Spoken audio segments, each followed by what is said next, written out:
Assalamualaikum warahmatullahi wabarakatuh.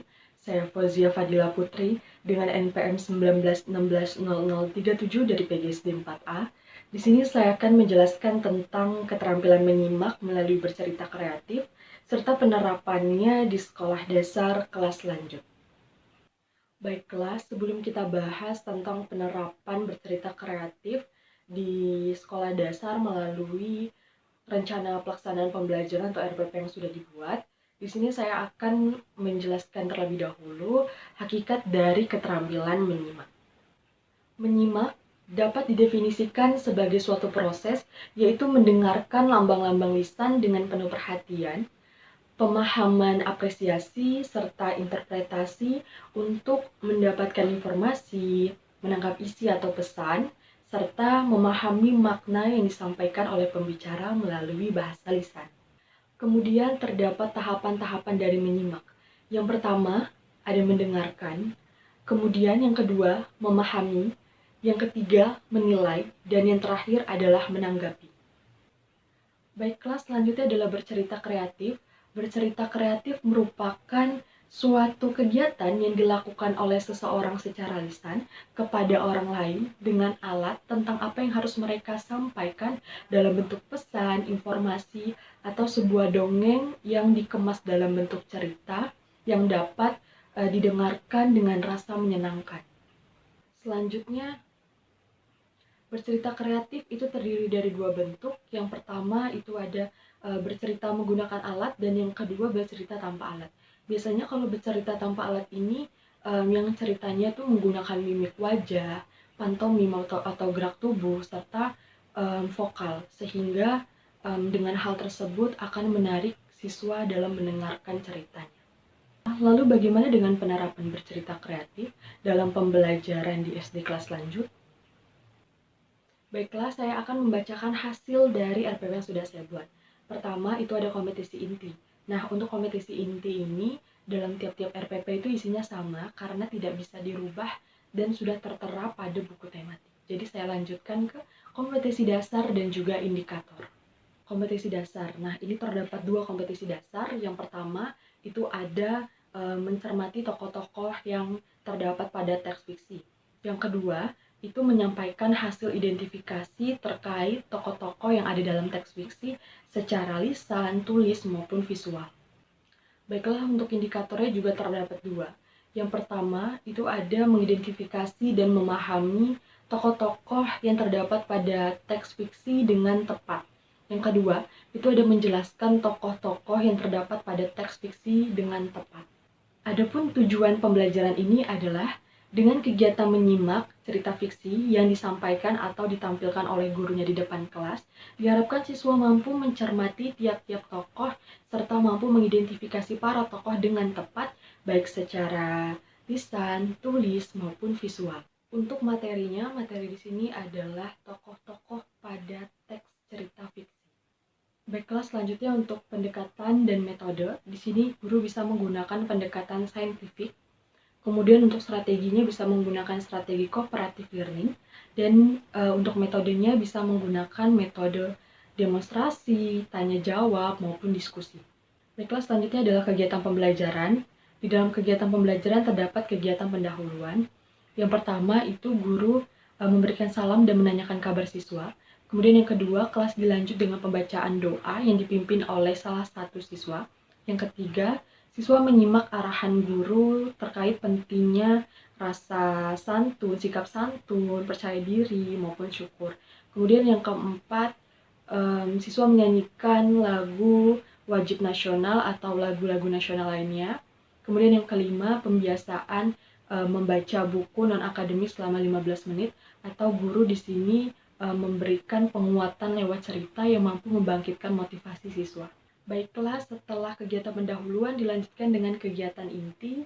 Di sini guru membagi siswa dalam beberapa kelompok, kemudian meminta siswa untuk membuka halaman 62 terkait cerita teks fiksi Roro Jongrang.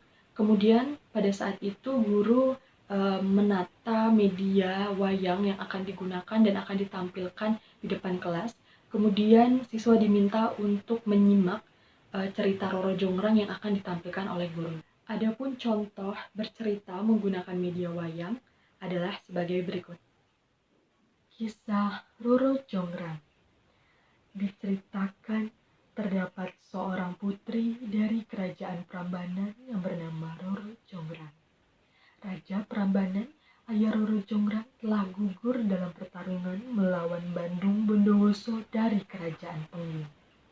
Yang akhirnya Bandung Bondowoso pun berhasil menguasai kerajaan Prambanan.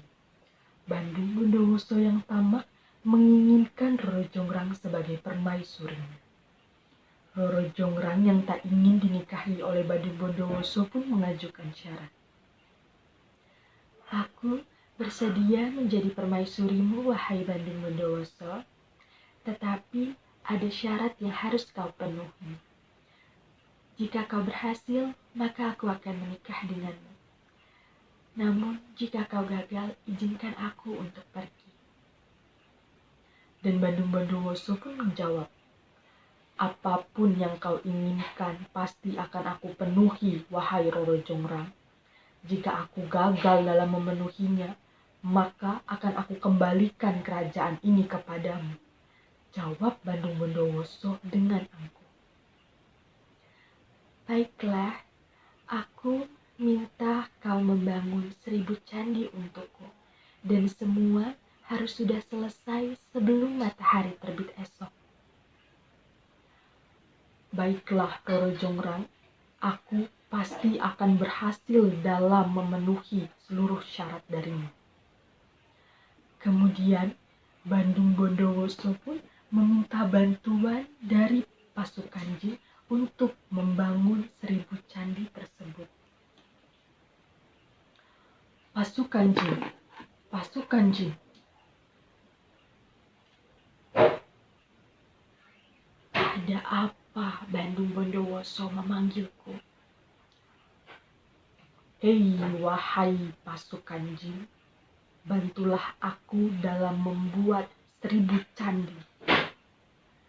Baiklah, akan kami laksanakan perintahmu, wahai Bandung Bondowoso. Dengan sekejap, bangunan itu pun sudah hampir jadi. Roro Jonggrang pun panik dan mencari dayang kepercayaannya, yakni Biksumi. Biksumi, ya, ada apa, Doro Putri? Apakah adik bisa saya bantu? Biksumi, bagaimana ini? Hari masih panjang dan bangunan candi ini sudah hampir jadi. Tenang, Doro Putri, tenang. Saya mempunyai ide. Bagaimana kalau saya menyuruh semua dayang untuk menumbuk lesung dan membakar jerami? Jadi seolah-olah matahari sudah mau terbit. Ide yang bagus, Biksumi. Cepat perintahkan para dayang lainnya. Baik, Doro Putri.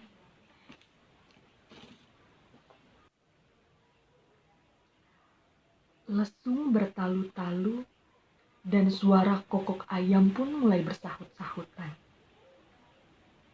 Suara kokok ayam ini mengagetkan pasukan jin. Hari sudah pagi, mari kita pulang.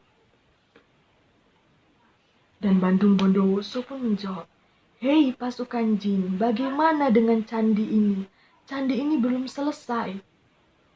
Tapi kami harus pergi, Bandung Bondowoso. Dan para jin itu pun pergi. Kemudian datanglah Roro Jonggrang. Ia datang untuk menghitung para candi. Hei Bandung Bondowoso, candi ini hanya 999 kurang 1 candi. Dan Bandung Bondowoso pun menjawab, tidak mungkin, aku akan mencoba untuk menghitungnya lagi. Dan Bandung Bondowoso pun menghitung kembali candi-candi tersebut. Dan benar saja, candi tersebut hanya 999 kurang 1 candi.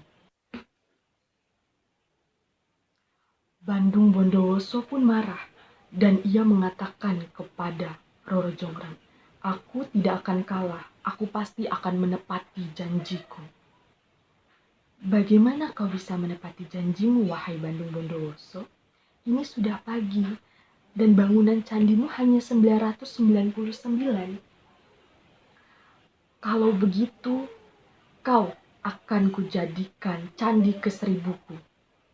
Dengan kesaktian Bandung Bondowoso, Roro Jonggrang pun diubah menjadi patung batu. Patung inilah yang melengkapi candi ini menjadi candi 1000. Candi ini berada di daerah Prambanan, dan biasa orang mengenalnya dengan Candi Prambanan.